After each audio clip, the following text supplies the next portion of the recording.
Bismillahirrahmanirrahim. Assalamualaikum warahmatullahi wabarakatuh. Kembali lagi bersama saya Emrudi Hayatami. Hari ini kita akan belajar mengenai limit fungsi trigonometri. Tepatnya mengenai konsep limit fungsi trigonometri. Baik, definisi limit. Nilai limit fungsi fx di satu titik ditulis seperti ini. Ya, ini penulisannya. Limit x mendekati c dari fx sama dengan L. Artinya, jika nilai x mendekati C, ini nilai x mendekati C, maka nilai fx mendekati L. Di mana x ini tidak sama dengan C, ya. Jadi, nilai x ini mendekati C dan hasilnya pun akan mendekati L. Gitu ya. Kalau mendekati berarti ada yang mendekati dari kanan, ada yang mendekati dari kiri, kan gitu ya. Nah, jika nilai x mendekati C dari kanan, ditulis x mendekati C dari kanan, gitu ya. Nih, C pangkat positif, ditulisnya. Maka fx mendekati L. Kita sebut limit kanan, gitu. Nah, definisi limit kanan seperti ini. Limit x mendekati C dari kanan, ya, fx sama dengan L. Artinya, jika nilai x mendekati C dari sebelah kanan, maka nilai fx mendekati L. Baik, selanjutnya, jika nilai x mendekati C dari kiri, ditulis seperti ini, maka fx mendekati L. Kita sebut limit kiri. Sehingga kita definisikan nilai limit kiri fungsi fx di satu titik seperti ini. Ini artinya, jika nilai x mendekati C dari sebelah kiri, maka nilai fx mendekati L. Selanjutnya, dalam menentukan nilai limit suatu fungsi, kita berpedoman pada teorema limit berikut ini. Nah, ini teoremanya. Limit x mendekati C dari fx sama dengan L jika dan hanya jika limit x mendekati C dari kanan sama dengan limit x mendekati C dari kiri sama dengan L. Ya. Gimana kalau misalkan limit kiri dan limit kanannya beda? Nah, jika limit kiri dan limit kanan berbeda, maka dikatakan limit tersebut tidak ada. Kemudian, untuk memudahkan perhitungan nilai limit, beberapa teorema limit berikut dapat dimanfaatkan. Jika n adalah bilangan bulat positif, k adalah suatu konstanta, f dan g adalah fungsi-fungsi yang mempunyai limit di C, maka teorema limit dapat dinyatakan sebagai berikut. Ini yang pertama, limit x mendekati C dari k sama dengan k. Ya. Kemudian yang kedua, limit x mendekati C dari x sama dengan C. Kemudian yang ketiga, limit x mendekati C dari k dikali fx sama dengan k dikali limit x mendekati C dari fx.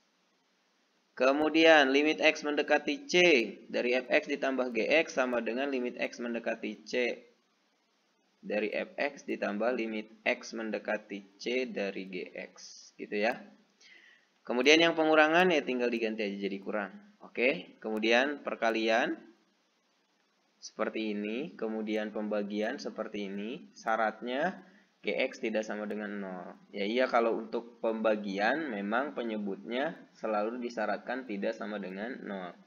Kenapa sih? Coba teman-teman ambil kalkulator, kemudian masukkan angka berapa saja, terserah teman-teman, kemudian bagi dengan 0. Lihat hasilnya berapa.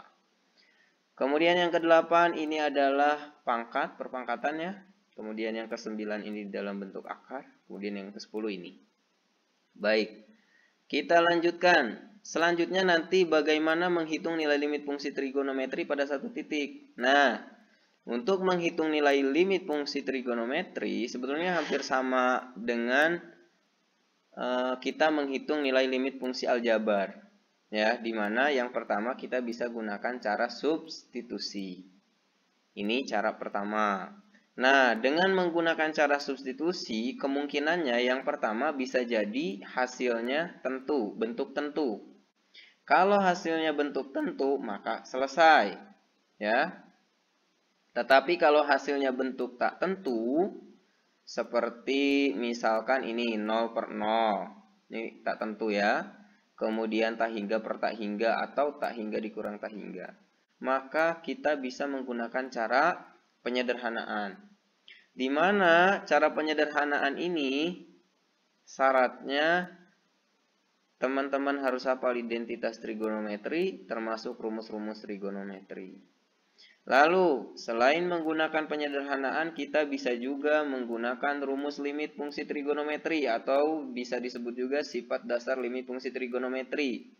Nah, untuk rumus limit fungsi trigonometri sudah saya buatkan di video awal ya. Kalau teman-teman sudah lihat, nah itu adalah rumus limit fungsi trigonometri. Itu teman-teman harus hafal. Kemudian bisa juga dengan menggunakan teorema L'Hopital. Menggunakan teorema L'Hopital, teman-teman harus bisa turunan fungsi trigonometri.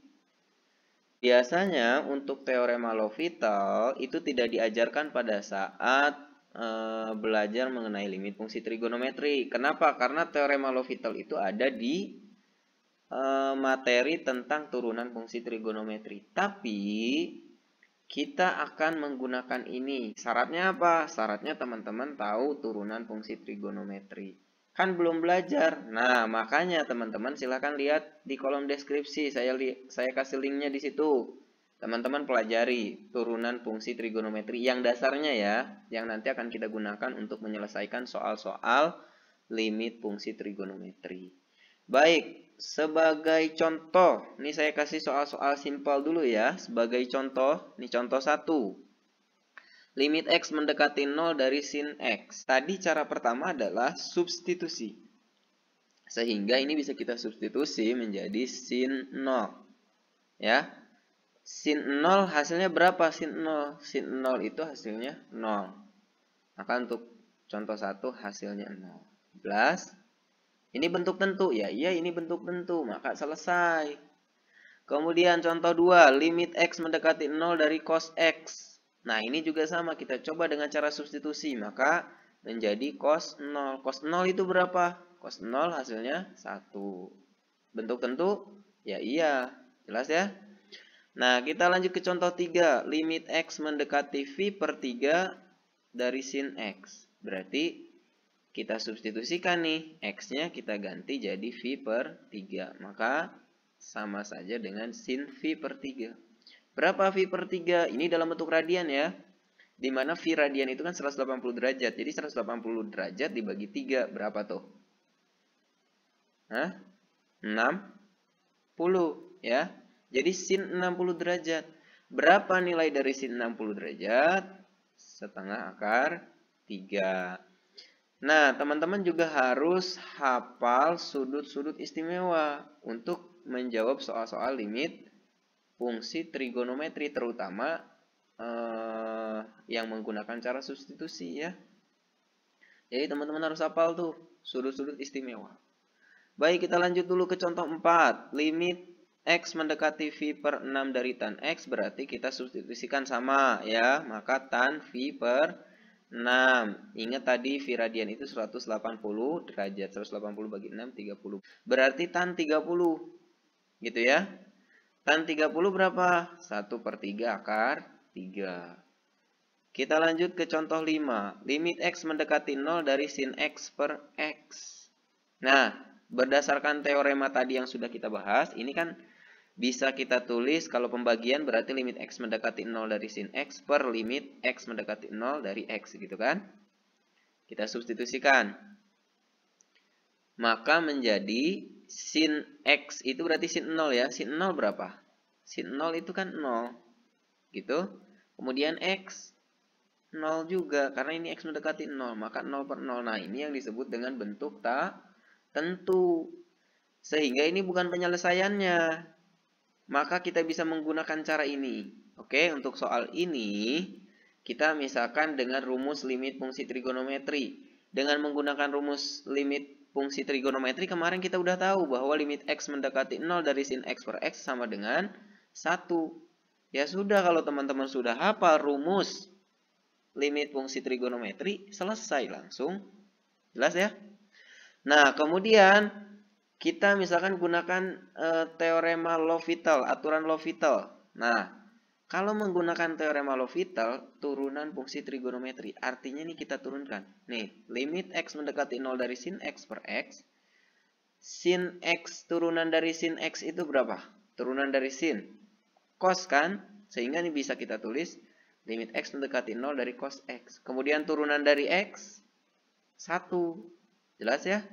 Setelah itu kita substitusikan. Cos x berarti cos 0. Cos 0 itu berapa? 1.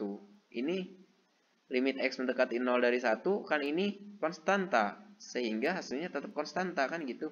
Hasilnya tetap 1. Jadi 1 per 1, 1. Sama ya?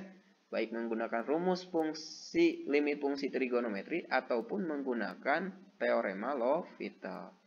Gimana kalau pakai penyederhanaan? Nanti kita jelaskan di video berikutnya. Ya, di video ini cukup dulu sampai di sini. Silahkan diingat-ingat dulu ini ya untuk konsep dasar dari limit fungsi trigonometri. Baik, segitu dulu ya. Mudah-mudahan bermanfaat buat teman-teman. Jangan lupa support channel ini dengan cara subscribe, like, komen, juga share. Terima kasih. Assalamualaikum warahmatullahi wabarakatuh.